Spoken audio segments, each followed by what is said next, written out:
আমি প্রার্থী হয়েছি, এটা আমার কাছে অনেক যন্ত্রণার, অনেক কষ্টের, অনেক বেদনার, কিন্তু আমি পদ্মফুল চিহ্নে এসেছি। এটা পানিহাটির বাসীর জয় হবে। আমি একা কিছুই করতে পারবো না, এটা সমস্ত পানিহাটিবাসী জিতবে আমি জিতলে। এই অনেকগুলো দিন ধরে যারা প্রতিবাদ করতেই ভুলে গেছিল, আমি তাদের হয়ে প্রতিবাদটা করব, কিন্তু জিতবে তারাই, যারা পানিহাটিবাসী সমস্ত অধিবাসীবৃন্দ।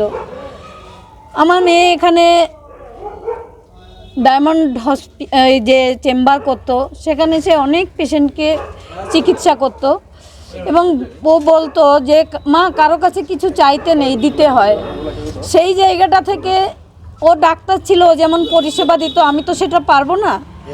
তাই আমি চাইব যে পানিহাটির যে দুরবস্থা, যে জঙ্গল, চারিদিকে রাস্তা দিয়ে হাঁটার উপযোগী নয়, যে ড্রেনেজ ব্যবস্থা, জল জমা, এসবগুলো প্রথমেই তার থেকে আগে হচ্ছে নারী সুরক্ষা, নারী সম্মান, শিক্ষা, যেটা দুর্নীতিতে লোপ হয়ে গেছে। মানুষ সেটা বলতেও ভুলে যায়। মানুষের কতটুকু পাওয়া উচিত, কতটুকু পাওয়া উচিত না, এটাই মানুষ জানে না।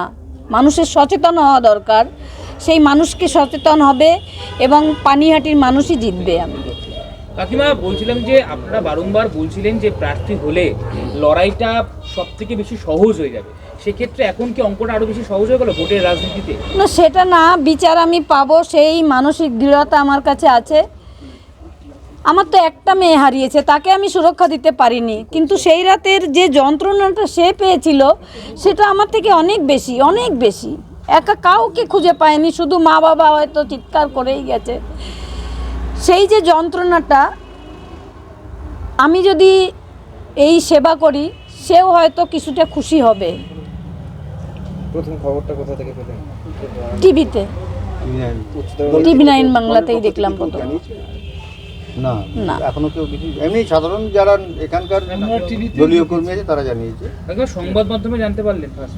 হ্যাঁ আচ্ছা, দলের কর্মী বা যোগাযোগ করেছে কারা? হ্যাঁ, অনেকেই যোগাযোগ করেছে। আচ্ছা, তারা কি বলেছে, পাশে আছে বা থাকবে এরকম? বা আমি তো চাই সমস্ত পানিহাটিবাসীকেই আমি পাশে চাই, পদ্মফুলে চিহ্নে ছাপ দেওয়ার জন্য, এবং সারা পশ্চিমবঙ্গে যেন এবার পদ্মফুল ফুটুক, এই আশাটাই করব আমি। তৃণমূলের পুরো মূলটাকে উপড়ে ফেলায় আমার লক্ষ্য। আপনার বিপক্ষ দলের প্রার্থী যারা, একদিকে কলতান দাশগুপ্ত, অন্যদিকে তীর্থঙ্কর ঘোষ তৃণমূল থেকে, কলতান CPM, সেক্ষেত্রে তাদের জন্য কি বার্তা থাকবে? না, এদের জন্য আমার কোনো বার্তা নেই, ওরা ওদের মতো লড়াই করবে। কবে থেকে মানুষের উদ্দেশ্যে কি বলবেন?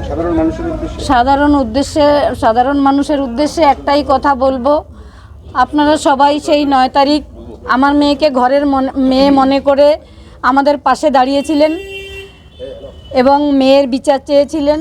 আজও তেমনি আমার পাশে দাঁড়াবেন। সমস্ত মানুষকে বলবো, সারা বিশ্বের মানুষ যেমন আমার পাশে দাঁড়িয়েছিলেন, সেভাবেই আমি সারা বিশ্বের মানুষকে আমি পাশে চাইব। একটা প্রশ্ন, সেটা